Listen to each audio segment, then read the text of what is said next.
Well, hello my lovely followers, and good evening to any new followers. Today's something slightly different. I'm going to do a walkthrough of my DiScArDeD journal that I have created for my friend Mrs. Baker and her GCSE art textiles students.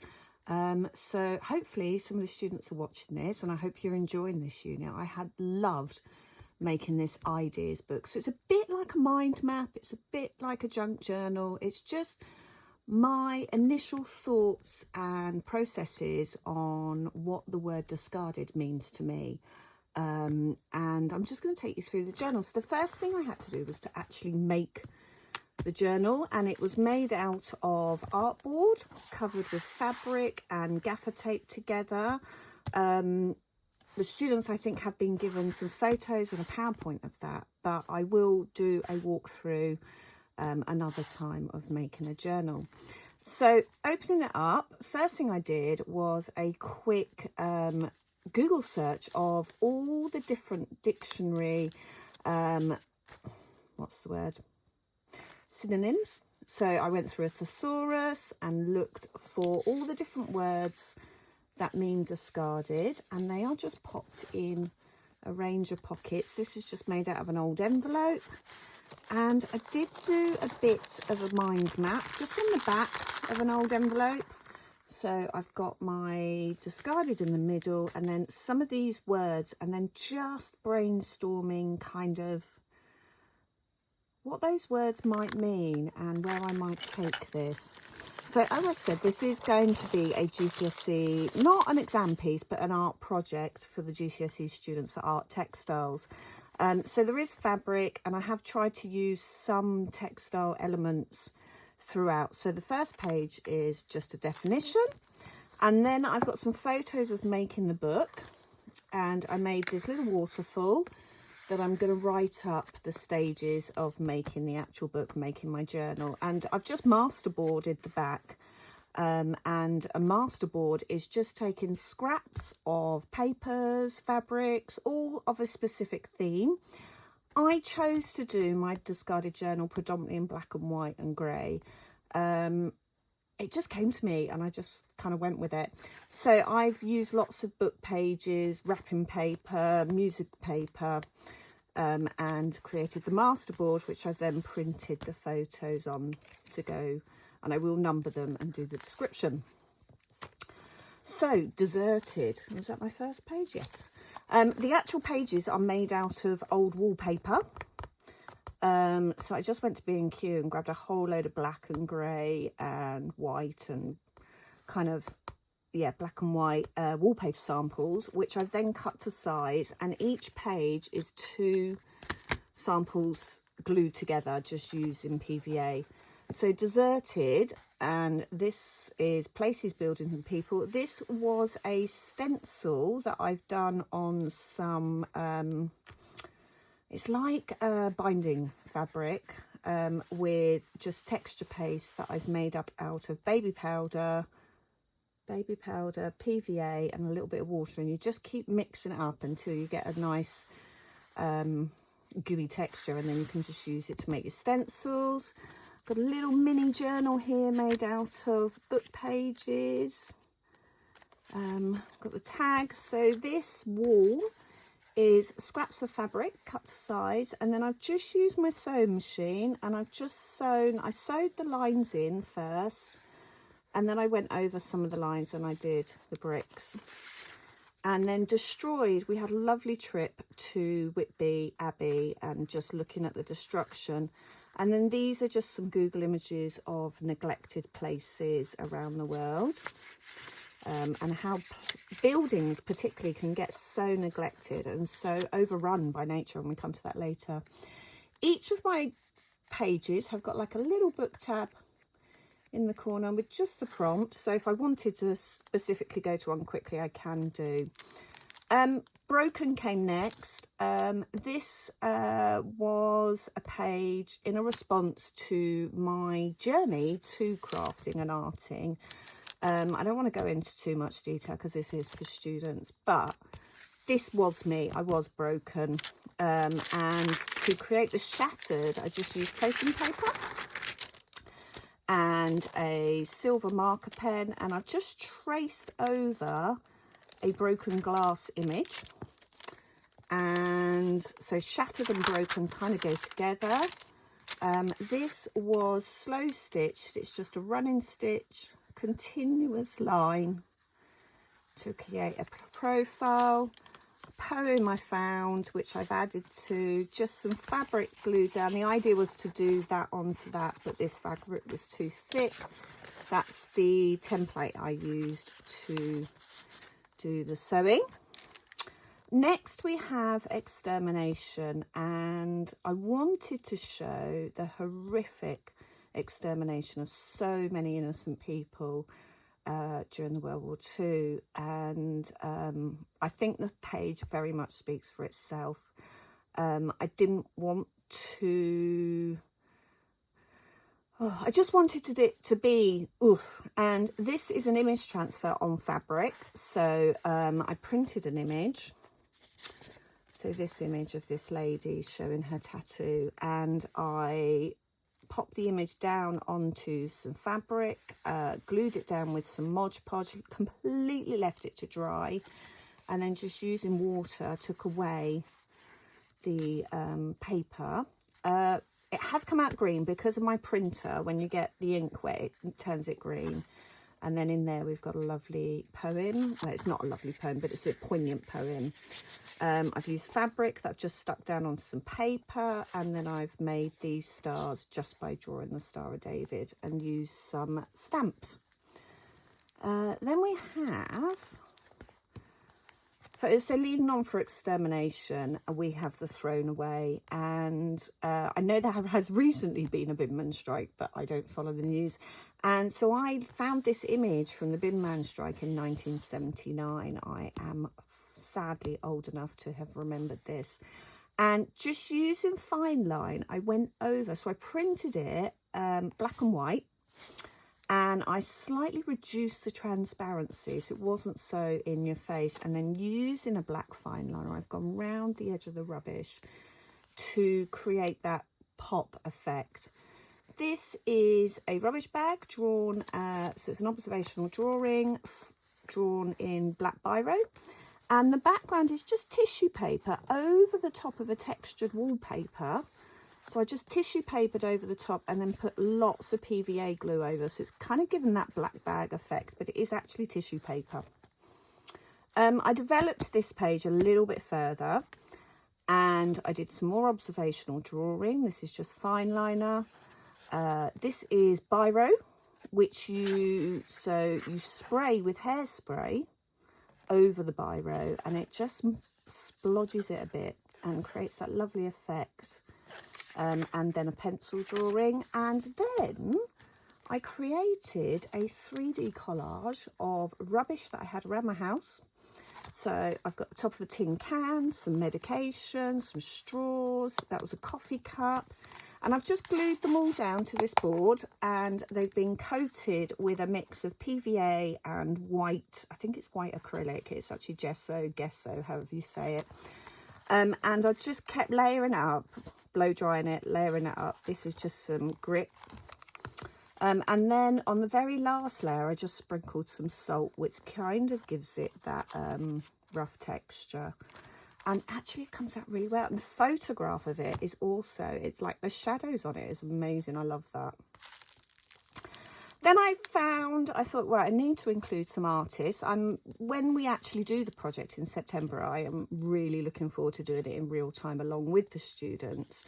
We'll do more on artist focus studies. So Barry Rosenthal is an American artist who goes to the beach near his place and just picks up collections of litter. I think he just picks it all up and stores it, and then when he's got enough, he creates some photography collage. And I just created kind of the sea out of different bits of plastic to show kind of the pollution. It's polluted. Then we have cast away. So following on from the rubbish, I've tried to kind of make them flow. And I love this poem, The Raven by Edgar Allan Poe. It's quite a powerful poem. And I wanted to do some lino cut. So I created the bird initially, and I printed a bird, and I traced it, and then I printed a bird skeleton, which I had to tweak slightly because I couldn't find a raven skeleton. So that is a blackbird skeleton, but for the image it works. And then I traced them onto my lino, and then lino cut them and printed them. They could be printed on fabrics. I have still got the linos, so I can use those at a later date. Have I got them here? No, I have got them somewhere. And then I've just collected a few bits that I found. These are just ink printed from rubber stamps, just some feathers, and I've seen a way of making feathers, and I can't remember what they're made out of, but Miss Stevens has shown me a video of making feathers, so that might be quite nice to do for those. And then fallen. So all of these are tiny little hole punch leaves. I've got a tiny little hole punch. This was a stencil that I drew through. So it is actually a stencil of a tree with branches. And I just drew through it. And I've done it in varying colours. These are some leaves from my garden. And I don't know if you can see this corner. This is some free embroidery done on the machine of a rubber stamp I've got. So I stamped it and let it dry, and then I just free machined the pattern in 2 colours over the top, and that's this stamp that's peeking through some of the splits. It's quite a powerful page. I'd quite like to recreate that using fabric, maybe buttons and scraps and things. That'd be quite a nice one to do. So carrying on from fallen, obviously then get the fallen angel. You've got the devil. So I kind of went with a bit like a weeping angel.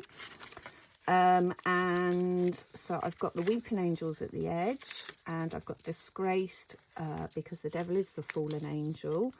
And because this is just my ideas book, as I'm finding things, I am popping them in just with paper clips. And then I have got some pieces of scripture I specifically picked up as second-hand Bible to be able to pull it apart. As it's not overly appropriate to be pulling a Bible apart, but this one was specifically bought for that purpose. And then going into the silence of women, this whole project so far has really kind of made me think about how women through history are silenced. And these are just magazine images I've taken, some historical, some current, some poignant. I've got a world history book that I just cut some women out of. And then I put all the different synonyms for silenced, shamed and unheard. And in here there's a couple of articles about women throughout history who have stood up against the oppression. And obviously you've got the Votes for Women suffragette ribbons. And this lady here, it's quite a powerful image. So going on from the kind of exclusion and silencing of women, I then looked at the plight of slavery. And that could be modern day slavery, it could be historical slavery. And these were just fabric that I drew on with silver marker. And this is just some silver fabric. And then I crocheted, just chain crocheted the chains. And then we break the chain. And this is just some die cut lettering that I have. Again, like the Holocaust, I didn't want to put any political view across. I just wanted to show a representation of what that is. And then I did some observational drawing of some chains. This, I don't know if you can see, is dotting. So each link of the chain is hand drawn and then dotted with black fine line to create some shading. That did take a good couple of days to do, but it is a really effective technique. and then I've done some shading and some observational drawing. And what was this page? Oh, this is nature taking it back. So I watched a thing about the Chernobyl. There's a couple of documentaries around about the Chernobyl disaster, and I was watching a David Attenborough, and one of them, he actually the cameras go to Chernobyl and they look about how the animals and nature have taken over this deserted town, and how everything's taken it back. So I found some images. I just backed on some paper out of a gardening book I've got. I've created kind of the bars, and within those you've got nature growing through, so it kind of leads on from the prison, the enslavement, but also the fact that nature takes things back. And I've purposely, so I did sew this on the machine, and I've purposely left the ends hanging, and these are just some fake grass and flowers and some little paper flowers, and I've put in some more images of Chernobyl now that it has been reclaimed by nature. So that's a really nice thing to look at. Just created some tags and pockets that I can add information to as we come to it. Then looked at the kind of natural side and the dispersal of seeds. And when I did this, my garden was absolutely full of dandelion clocks, and Miss Stephen's daughter keeps blowing the dandelion clocks around my garden, and so there are dandelion seeds everywhere. So I just thought, you know what, it's a really good representation of dispersal. So we have actually got a dandelion, that this is a sticker of a mason jar, and I've turned it over and I've placed bits of the dandelion head on it, and then I've pressed it and then backed it onto card. And this was just hand sewn, slow stitching, embroidery of the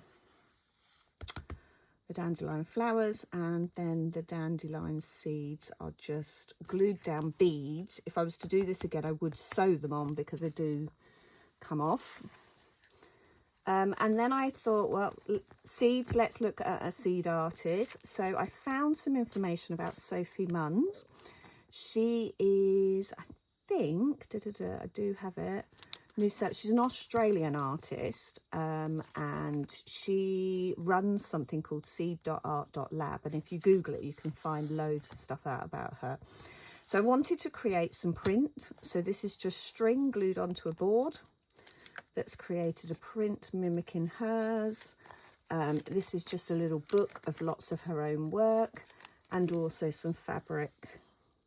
So that might be a nice thing to explore further when we come to it in the project. And the background of that page is just lots of her work from her Seed Art Lab. So I mean, she does run workshops and things, but let's be honest, she's in Australia. I'm not sure the school budget would head that way.